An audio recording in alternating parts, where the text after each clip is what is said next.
સુરત શહેરમાં નાગરિકોને ટ્રાફિક નિયમો અંગે ચેમ્બર ઓફ કોમર્સ દ્વારા જનજાગૃતિ કાર્યક્રમ યોજવામાં આવ્યો હતો।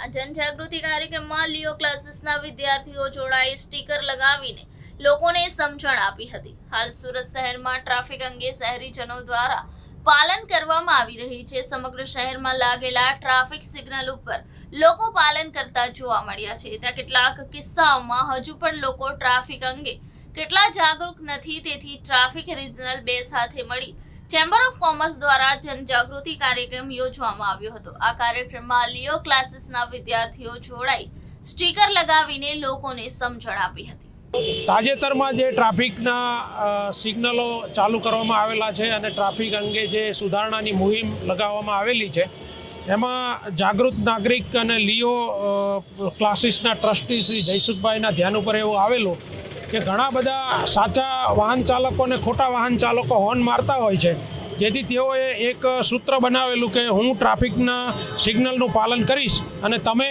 એ રીતે પ્રશ્ન પૂછતો એક સ્ટીકર બનાવેલું છે, જે દરેક વાહનની પાછળ લગાવવાનું છે, જેથી એક અપીલ જાય કે ભાઈ તમે પણ ટ્રાફિકના નિયમોનું પાલન કરો।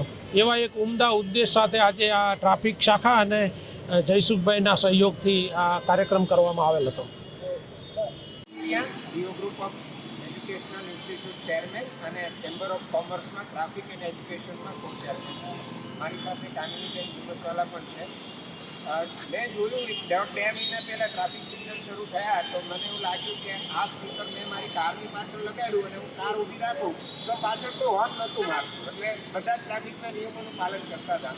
પછી મેં બહોળા પ્રમાણમાં અત્યારે 2000 સ્પીકરથી સ્ટાર્ટ કર્યું છે અને 10 થી 15,000 સ્પીકર સુધી ચોંટાડવા પડે તો ચોંટાડીશું। અને સુરતમાં જે લોકોએ હવે ટ્રાફિકના સિગ્નલોનું પાલન કરવાનું શરૂ કરી દીધું છે એમને પણ આના થકી પ્રેરણા મળશે।